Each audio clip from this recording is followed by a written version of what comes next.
Should Florida fans buy all the new rumors and the odds for Lane Kiffin to head to Gainesville?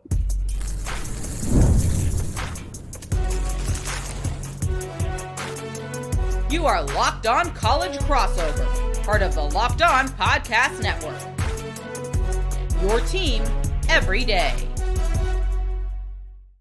Into this crossover of Locked On the Portal and Locked On Gators. I'm your host, Brian Smith, longtime college football recruiting analyst. Thank you for making the Portal podcast and Locked On Gators a part of your day each and every day, right here on the number one sports broadcasting podcast network, the Locked On Podcast Network. And today, we're going to be talking everything Gators, including the recruiting buzz. Are there going to be players decommitting? What should we expect? How does that work during a coaching search? We're also going to discuss what many, including yours truly, expect to be a rather big exodus based on how Florida played this past weekend.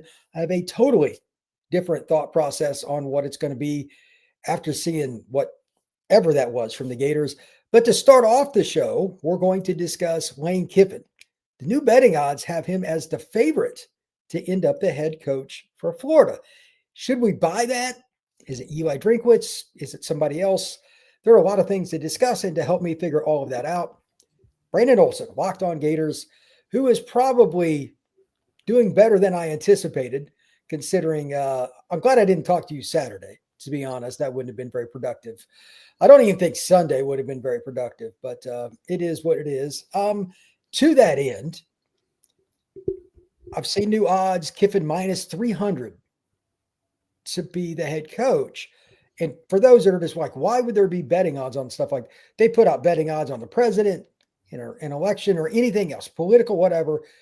People in Vegas have Oscars, you can bet on everything. Yeah, that's true. When I saw that, because Kiffin has went back and forth, like originally he was the guy. Then it moved to Eli Drinkwitz from Missouri. Now it's back to Kiffin, and it was at 150. Now it's at 300.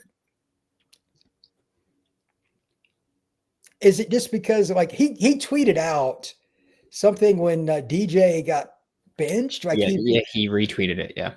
I'm like, that is totally, if nothing else, if you take nothing else from this podcast, if you can be mad or whatever you want, that's funny. Yeah. I think it's fine. I think Lane's just a character, honestly. I think he does things just because he knows people are going to, like, I think that he does things right now because he knows everybody is reading into everything. Realistically, Lane is always tweeting about something. He's always tweeting about upcoming opponents. And realistically, he just retweeted something about his next opponent benching their starting quarterback, which it could be as simple as that. He could be trolling, but it could be as simple as that. But it's just like, I know that everybody's looking into everything with Lane. I don't know. I don't think that the tweets matter. I know people are going to always talk about it, and I get it. There's nothing else to do right now. You don't want to watch the product that they're giving us on the field. So yeah, you don't want to watch that. But I don't know. I think Lane is still the favorite. I still personally, from what I've been told about it, I still feel pretty good about Lane right now. The Giants fired Brian Dable, and immediately the first name that came out to it was Lane Kiffin. So if one of my teams doesn't hire Lane Kiffin, I'm going to be pissed. I prefer that it be Florida. But I think Lane in New York with the New York media. He's got Jackson Dart there. He's got his QB. Oh, that is true. He's got his QB. Yeah, that's ironic. Okay, that's fair. That's a fair point, to be really honest. It really is.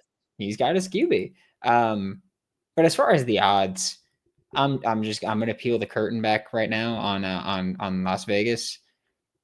Those odds are BS. I just want to throw it. Like they're putting the odds that will make people put money on things. Like when the odds opened and Lane Kiffin was like plus 300 something, which by the way is what Billy Napier was when he was when he got hired. But they put those odds so that people throw money on that, and then now they're putting it at minus 300 because there's going to be people that go, oh, this is becoming a lock. Let me put money on it and make money in some kind of way. Basically, Vegas is manipulating the odds to make sure that no matter what happens, they make money. That's all it is.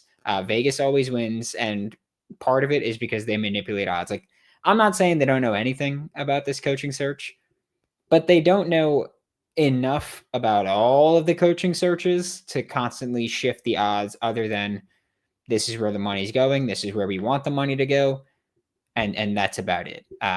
But all that being said, Lane Kiffin is indeed still very much the favorite at Florida. And I do believe that for the gamblers and the degenerates like myself, I think that Lane Kiffin being minus 300 is pretty fair right now. Yeah, that's fine. It's interesting. Just out of curiosity, we've already mentioned Lane. We've mentioned Eli. Is there anybody that you and I, whether it's today or another day, that has not been brought up? I'm just off the top of my head here. Is there anybody that hasn't been brought up that you think should be as a potential candidate at the University of Florida? I think from the coaches that we've talked about, I think we've mentioned Brent Key. I think we've mentioned Jeff Brom, who I like, and On3 reports that he would be willing to listen to the Florida job. But I will also say take that with a grain of salt. Every coach at every school would be willing to listen to the Florida job, because even if you don't want to go to Florida, you can turn that into more money for yourself. And so every coach at every school would be willing to listen to Florida. I think that, people can talk about Lincoln Riley. I prefer not to. I'm not a fan of him, his style, or coming to the SEC. Like, he ducked the smoke one time. I don't know if he's going to do it again. But he doesn't really strike me as someone that's built to win in the SEC when he's not built to win in the Big Ten. With a lot of resources as well. I want to make that clear too. Like it's not like he's doing that at Northwestern, and he's at USC. So I think that Lincoln Riley's a name that people are going to talk about. Jed Fish is a name people are going to talk about. I'm not as sold on Jed Fish. He hasn't stayed at a school long enough to really see guys he recruits develop and become what they can become.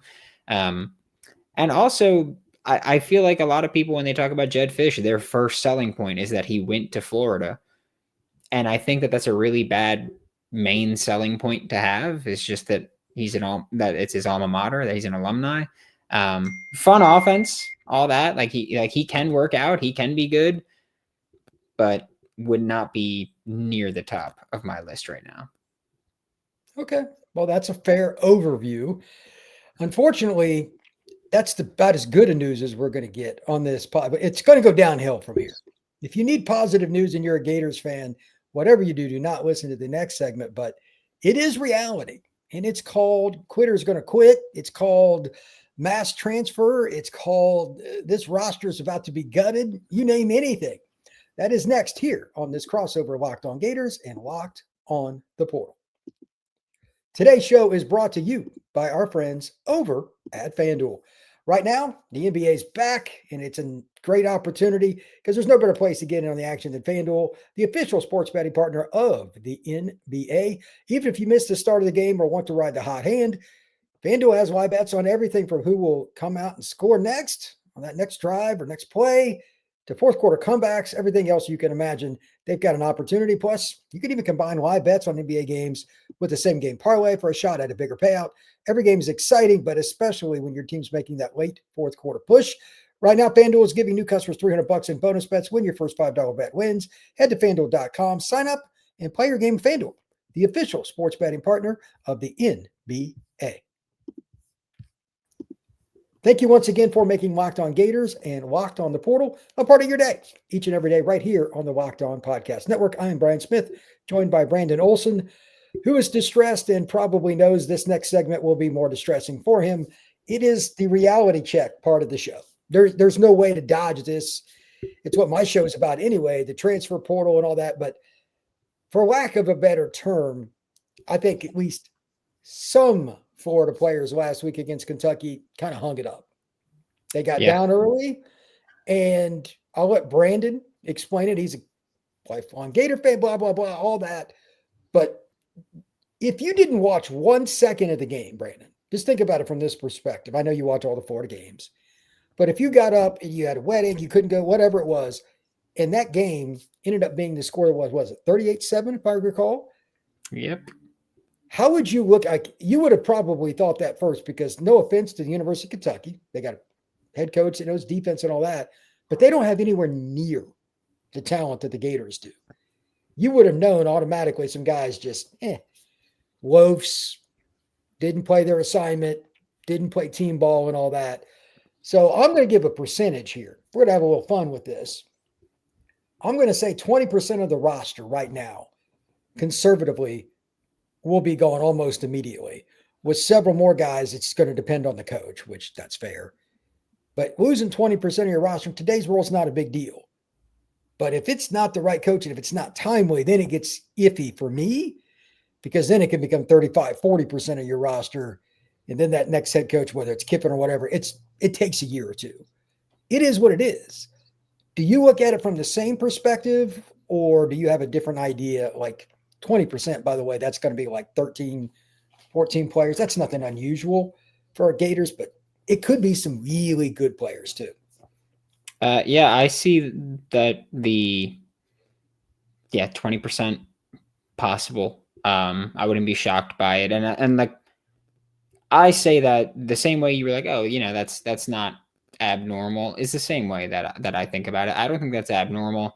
I think that you fire Billy Napier and that automatically puts some guys from the 2025 class at risk immediately, because I don't know, the way that I look at it is, if I'm a recruit, which obviously I've never been a recruited football player, but just hypothetically, if I'm a recruit and I go to Florida, and let's say I've got a top 3 of Florida, Miami, Florida State, just to keep it in state. If I go to Florida for a year and the head coach gets fired, I would like to imagine that if I'm not someone that burned bridges, that Florida State and Miami would both be willing to take me back again or revisit that. And it's like, all right, well, they were my top 3 for a reason. So I was still very high on those schools. It was just the coach that got me to Florida, and now that coach is gone. So maybe I'll go to one of those schools. So I don't think that would be a surprise to watch some of the 2025 kids leave. Some of the kids from Napier's earlier portal classes, or earlier recruiting classes, I wouldn't be shocked if they kind of went, all right, I got 1 year of eligibility left. Let me go to wherever is going to utilize me best so that I can put out the best film for the NFL. There's going to be some players that whoever the new head coach isn't going to want. There's going to be players that just outright are like, all right, I'm going to go somewhere else for whatever reason it didn't work out. We spoke a few years ago I think it was after the 2023 season, that we spoke about a player that left Florida and told me the reason was development and strength and conditioning. Like, guys leave for any reason. And look, Florida's changed all those things since then. That position coach is gone. Strength and conditioning coach has been changed since then. But guys leave for all kinds of reasons. Some are just going to leave because they're chasing money. It is what it is. I don't know. I think the way that I look at it is, yeah, I could see you losing 20 players. Like, I could see that happening. And I still wouldn't go, this guy's falling, because I do think that there's going to be quite a few players that I view as building blocks that are still going to be back. And I think for me, that's an important part of it when you're talking about bringing in guys that are trying to fix the culture and are talented at premium positions, preferably. I think that's really important. I think that's more important than losing some guys in this portal era where everyone's going to lose guys. What would you say is the biggest concern position-wise? And I'm not saying, hey, quarterback's obvious. You lose DJ, that's, depending on your perspective, good or bad, because he's played so poorly this season, but obviously he's a physical talent. He's a great kid and all that. Take quarterback out of it. Which position can the Gators least afford to get hammered in the portal? I think that defensive line, including the interior and the edge guys. Because when I look at corner, I go, all right, well, you got a few really talented guys and everyone else is young and unproven, so it doesn't matter.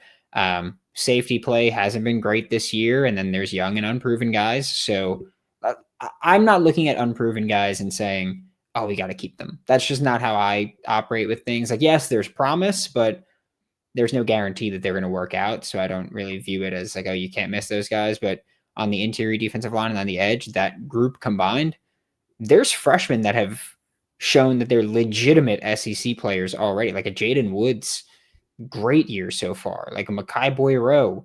Like, we've seen a lot of talent on this defensive line. And there's quite a few guys that are going to be NFL players that have multiple years of eligibility remaining.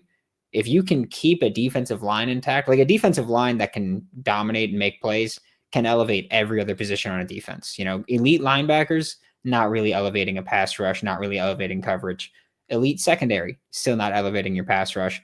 Elite defensive line, stop the run, rush the passer. They can make everything easier for everyone. I don't think you could afford that, especially when we know you're going to have a lot of offensive line turnover just because you've got guys running out of eligibility. All right, let's look at it from that perspective then.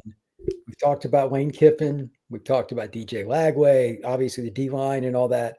How many of the young defensive linemen are truly like freshmen, sophomores? Boy, Like is the that ones his that are second year? actually playing? Yeah. Boy Rose, second-year player? Yep. Boy Rose in his second year. Nose guard. Those guys are hard to find, brother. Yep. Joseph Mbachu's in his first year. Jeremiah McLeod is in his first year. You've got Cameron James is in his third year. You've got Jaden Woods is true freshman. You've got Aaron Childs is like an off-ball edge tweener, more off-ball this year than ever before, but he's still around there.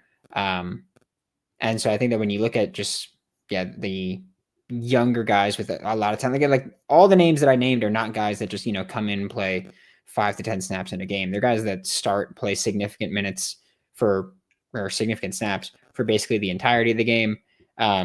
You've got LJ McCray has been out for this. He played like 5 snaps this year. And so he's out for the remainder of the season, but he'll be back next year soon, or he'll have the option to come back next year as well. Brendan Bett should have another year or 2 of eligibility. I think that you got, 7 of your defensive linemen can still play another 2 years at Florida if they choose to. Okay, that's fair. When we come back, I want to transition slightly to the recruiting buzz, what there is, how that works, because again, with the coaching change, there's a lot to discuss. That is next here in this crossover of Locked On Gators and the Portal. Today's show is brought to you by our friends over at SupplyHouse. When the opening whistle blows on a new repair, get your career moving forward with SupplyHouse. Order today and see parts on your doorstep tomorrow. Over 280,000 plumbing, HVAC, and electrical items from the most trusted brands in the business. Real-time inventory, honest lead times, they keep you from punting on projects, while their industry-leading customer service always has your blind side covered. If you need to get something next day, the support line can help you. Make sure you're getting the right part and show up 24 hours later. They even have a part finder tool and 3D schematics, so every chance you get to save time and get the right part is available. Join the free TradeMaster program today and score serious perks like priority shipping, lower prices, and dedicated support line. Visit supplyhouse.com to sign up for free and use promo code SHCollege5 for 5% off your first order. That's supplyhouse.com. Real people and real service. All right, let's talk a little recruiting and kind of mix the fans in with it. I have something at the end here that I think is probably a conversation among a lot of Gator fans. We'll get to that for the entertainment value at the end. But recruiting, like I know several of the kids that have either committed to the Gators, were looking, took visits, etc., because of where I live. Caden Hall, a kid at Milton. That's a kid I never got a chance to meet, but like he's a dude. But he grew up a Florida State fan. Oh, maybe Florida State might get rid of their coach too. Like a lot of these recruitments, I got to think are just all over the map. Like anything in particular? I mean, like J. Raylan McCoy, kid from Mississippi, but he really likes Florida. Is he going to stick? Like there's so many. I think so too. But like at some point, if you're a recruit, it's got to be annoying because for those who don't know, National Signing Day is December 3rd. That is 4 days after the Gators host the Noles in the last game of the year for the Toilet Bowl because they both stink. But that game, by the way, that's going to be one of the worst Florida State games of all time. Yeah. And that's sad. That should never, ever be the case. But I don't want to get on my soapbox here. If I'm a Gators fan and I'm looking at this objectively, you go through at the commitment list, and they got a good class. The out-of-state kids, and in particular, like Texas players, they got a couple from greater Dallas area, Gross, and like the defensive lineman, like Ford. Yeah, that's going to be hard, I would assume. Anybody in state, like Caden Hall, I mentioned, CJ Hester. Are we feeling like, is there anybody in particular you've heard anything on here? Or is it just wait and see because this is such a difficult situation, waiting on Kiffin and everything else? Yeah, I think it's a multi-pronged thing to look at right now. Like, I don't even know how to describe it other than that. Multi-pronged thing is how I'm calling it. That's it. But I'll call it a theory, is that a lot of kids now in the rev share era and the NIL era are now starting to sign actually binding agreements with schools, which is one of the reasons that when rev share became a thing and the NIL clearinghouse became a thing, I said that I think schools are going to use revenue sharing money on recruits.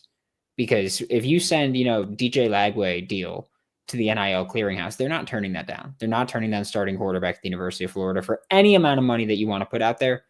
They're not turning him down. If you're giving a recruit, just for simple math number, $100,000 to commit, they can probably turn that down. Like the NIL clearinghouse probably go, this kid is not known outside of the state of Florida. Not worth it. Rev share, they can't tell you no. So I think that schools are going to use rev share for recruits. Again, this is just my theory, and it's why I think that we've seen a lot less decommits this year in a year where there's been a ton of coach firings and we haven't seen as many decommits. I think part of it is that schools use revenue sharing to lock in these recruits, and those are actually binding agreements about going to that school.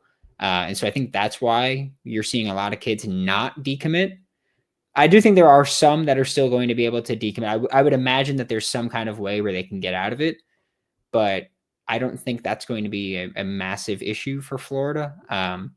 KJ Ford's one that, yeah, like I look at KJ Ford, I look at CJ Bronaugh, and I'm like, you have to keep those guys. You have to keep them. And Tyler Chukium would be my top three guys. Tyler Chukium from South Paulding. I don't know why the hell he's a 3-star on any service. That dude is a baller. I already look at him and I'm like, refinement, that's a Sunday player. So I don't know why he's a 3-star in anywhere, but I think that those three guys are premium players at premium positions. CJ Bronaugh's from the state of Florida, but KJ Ford's an out-of-state kid. Tyler Chukium's an out-of-state kid, and being able to keep those guys might be a little bit more difficult. But I do think that when you see a lot of these kids not going on visits, I think part of it is that they're pretty locked in. So like running back Carson Baker was on an official visit to Kentucky this past weekend when Kentucky put no other way to put it other than belt to ass against Florida. Like there's just no other way to describe that.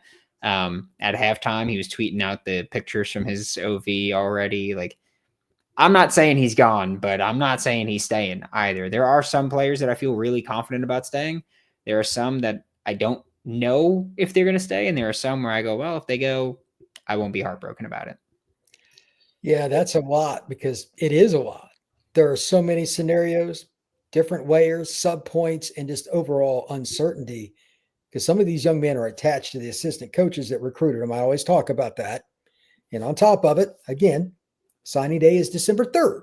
So between now and signing day, roughly 3 weeks, follow the visits. How many of the UF recruits visit and fill in the blank? Is it Georgia, Tennessee, Kentucky, Texas A&M, whatever school it is? If they're taking unofficial or official visits elsewhere, it's probably not a good sign. So that's most likely the way to look at that. Finally, the thing that I promised a minute ago, I have a question for you. How do you think the Florida Gator fans, I mean, that's a tough fan base. They're very critical, to say the least, and I'm being kind here. I was going to say critical is an interesting adjective to use there, but I respect it. Yeah, that's probably nice. Do you think they have just passed it off like they don't even want to watch Gators football the rest of the season? Like, where are they? From the ones that like the online community, because that's always the loudest, the people that, would be the most extreme. What do you think about that group right now? I think that so many Florida Gators fans don't want to watch Florida Gators football right now, but we'll be there. I don't want to watch them if they're going to put out efforts like that. And I get paid to do it, and I don't want to do it. But I think that, you know what, no matter what, like, you get 12 Saturdays a year where you get to watch your Florida Gators play football. I'm going to make sure I'm available to watch every single one of those games. I did it before it was work, and I'm definitely doing it while it's work. I think that there are a lot of Florida Gators fans who go, I'm done with this team. I'm not watching. But, you know, Saturday, 7 o'clock comes around, and you're like, I might watch a little bit. I might watch it. If it gets ugly, then I'll go.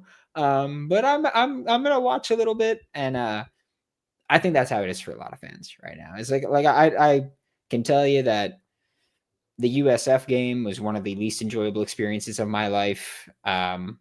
Both Miami games were some of the least enjoyable experiences of my life. I was in person for the first ass whooping, so there was that. I think there are a lot of games that, you know, leave a sour taste in your mouth that you don't want to sit there and you even go, I'm not going to watch them. I'm not going to support them for this. But this Florida Gators fan base, like, people can say critical, national media will like to say toxic. Everybody can say whatever they want. By the way, I view toxic as a compliment. So thank you very much for that one. This fan base, they care. Like that's it. Like, you can say it's not fun to watch. Like, we watched the Will Muschamp days when offense was non-existent. We've watched a lot of bad. This is maybe the worst, but we'll still be there watching it. Again, the reason that this fan base is so toxic, you can call it that if you'd like. A lot of it's about passion. Maybe you know, the anger gets a little misplaced at times. But this is still a team that there's still a fan base that just they care about their team, they care about the logo. The players may not always play for the patch, but Florida Gators fans will indeed root for the patch. I would love to challenge the defensive players from last week that were clearly giving up, and the offensive players that weren't trying their hardest either, special teams too. I would challenge them to work with the same kind of passion that the fan base has about the team. I think that's a great place to wrap it up right there, Brandon, because I could not agree more. If you get the scholarship, you should play hard. That's simple as and the money. It's not even just a scholarship anymore. Now you're getting a scholarship plus a few $100,000 for some of these guys. Like, come on, man. Yeah, I get it. Wrap up. All right, Brandon, tell everybody where they can find your work, my friend. You can find me every single day on YouTube and wherever you listen to podcasts on Locked On Gators. We're doing a lot of two-a-days right about now. We got a coaching search, basketball season, football season. There's a lot going on for Gator Nation. Absolutely. You can find the Portal Podcast on Spotify, Apple, Podbean, and of course on YouTube. This has been a Locked On crossover, the Gators and the Portal.